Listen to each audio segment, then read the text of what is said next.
Macky Sall, l'ancien président de la République, il est concentré au niveau de son secrétariat des Nations Unies.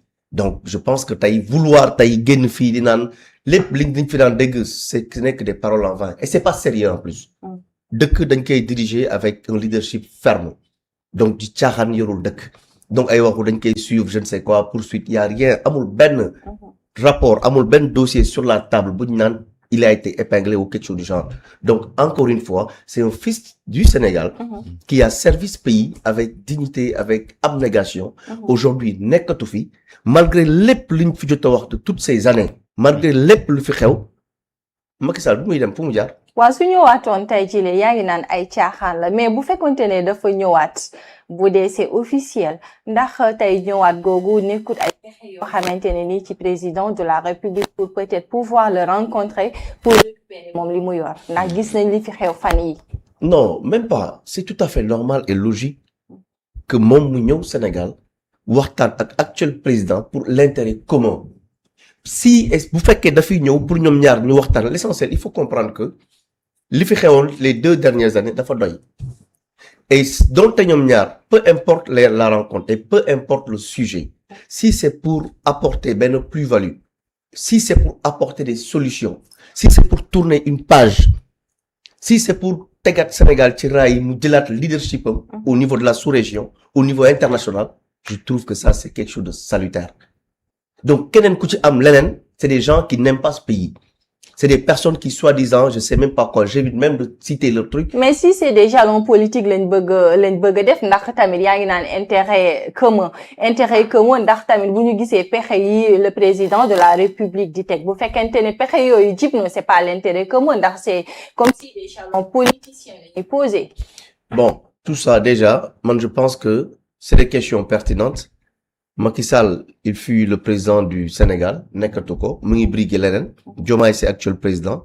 Si ñoom ñaar dañu war a mën a waxtaan pour mën a trouver des solutions auxquelles la population sénégalaise mu ngi def face, d'accord. Mais ce qui est sûr et certain, mooy nous sommes focus sur le Grand Sénégal.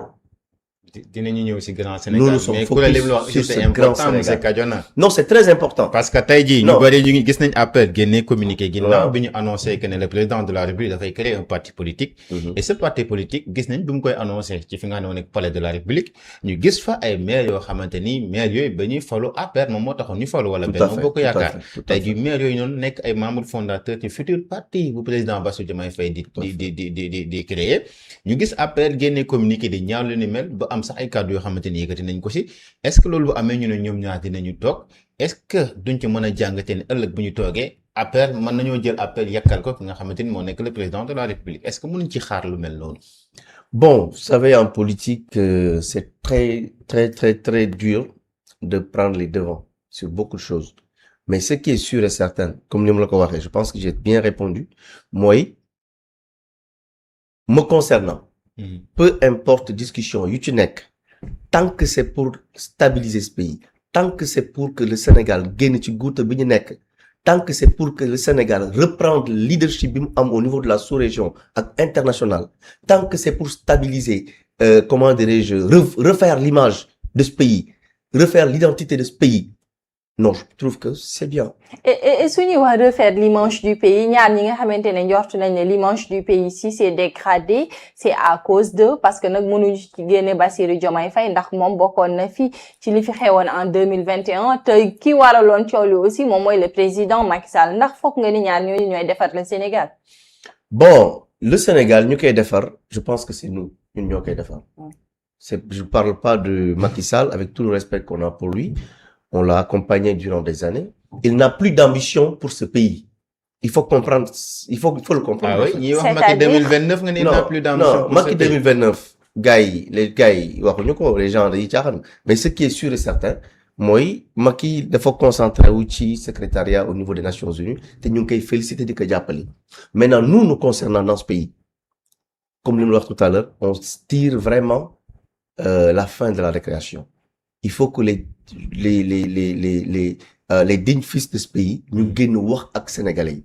Le Sénégalais est conscient. Le Sénégalais est très pointu. Donc ñun suñu devoir mooy wax ak ñoom lu ñuy dégg de quelque chose de pointu, de clair, de net, de structuré. Pas waxu caaxaan. li fi doy dafa li fi xew depuis ces années dafa doy on a trop laissé faire et il faut aussi dire les vérités telles qu'elles sont que ce soit les intellectuels les universitaires à un moment donné ñëpp a toog ku ci nekk dafa toog sa coin on a trop laissé des parasites détruire ce pays et ça suffit. et tey seen parti bi nga xamante ne ni moom mooy pour le grand Sénégal mën nañu jàpp que ne meññeefu APR la ndax bu ñu gisee vraiment compagnonnage président Macky Sall ak Doudou Ka ndax tey bu ñu ne le président Macky n'a plus d'ambition pour le Sénégal yéen a mën a fas yéene jël relève bi. loolu c'est clair c'est loolu au fait ce qui est sûr et certain. Koura. xam nga. Parler du président Doudou Ka, aujourd'hui, il faut comprendre l'historique. Les Sénégalais avertis le connaissent. Les Sénégalais avertis connaissent très bien le président Macky Sall en personne. Je commence par lui. Il connaît très bien qui est ce monsieur. Qui a écrit programme, qui fait partie du rédigé programme Bifar Macky Sall en 2012, Yonou Yokote, qui était au niveau du pôle des grands projets à la présidence. Qui bi mu teg FONGIP le fonds de garantie bi musul am Sénégal mu jox ko mu administré ko pendant 7 années qui nekk au niveau des aéroports du Sénégal fekk ADS ñëpp xam nañ fi mu nekkoon mu teg un plan structurant transformer tout le secteur aéronautique sénégalais teg des projets comme ay Émeraude teg des projets de construction des aéroports régionaux def tout pour que suñu aéroport bi Sénégal moomal ko boppam liggéey dans des projets des stratégies de levée de fonds au niveau national, accompagner des entreprises ici sénégalaises, accompagner la structuration des projets étatiques ici, sans tambour ni trompette. Xam ngeen la politique tey aujourd'hui malheur à nous mooy depuis quelques années dañu gis benn type de politique qui dénigre, injure, ce sont des médiocres qui font ces types de politique. Doudou c'est un technocrate avéré, c'est un travailleur avéré. Macky Sall ci boppam le connaît du fond du cœur. Donc ce qu'on veut faire aujourd'hui, pourquoi le Grand Sénégal? Ça c'est très important. Aujourd'hui, le Sénégal doit se retrouver autour d'un idéal. Le Sénégal doit avoir une vision claire, nette et précise. On ne peut pas gouverner de manière mécanique. Il faut être structuré. Il faut avoir un projet à court, à long terme. Il faut que les visions soient claires et précises dans tous les secteurs. Agriculture, industrie, TIC, la jeunesse, l'emploi. Il faut que toutes ces choses soient maîtrisées. Peut-être que vous êtes du parti de Doudou Ka moo tax ngay énumérer li nga xamante ne def nga ko fi nga jàpp que ni ay baax la mais loolu su amee naka lañ koy defee ak thèse bi doon wax que ni dafa daw génn Sénégal ci moment bi nga xamante ne gis nañ ne dafa am loo xamante ne jaarul yoon lu mu doon def. xam nga mooy li ma wax ci waxu caaxaan ci dëkk bi. Je t'avais dit que tout à l'heure que toutes les personnes ak personnalités yi fi nekkoon ci ancien régime combien de personnes nañ gis gars yi dénigré yàq der yàq ci ay caaxaan c'est indigne. mais vous yéen da ngeen jàpp que ni c'est une façon de dénigrer li may wax c'est pire encore de vouloir détruire les hommes et les femmes valeureux de ce pays c'est pire et c'est dommage mais Koura est-ce que mus nga gis benn rapport bi ñu bind naan telle personne a fait telle chose lii def na la mus nga gis dégg benn rapport wala benn dossier bu ñu teg sur la table ne Doudou Ka dafa def lii dafa def lële dafa def laa mus nga gis benn quelque chose toutes les personnes yi ñu fi cité est-ce que gis nañ une seule fois ki ko cité ki di le président Ousmane Sonko mus na fi toog wala avec les gars du PASTEF kenn ci ñoom mus na génne un dossier crédible légal normal teg ko sur la table ñi naan dafa génn par Bissau dafa génn je ne sais quoi dafa daw dafa je ne sais quoi aéroport bi jas bi la jaar pourquoi Doudou il a ses activités à l'international depuis très longtemps et en parlant de ça au lieu de profiter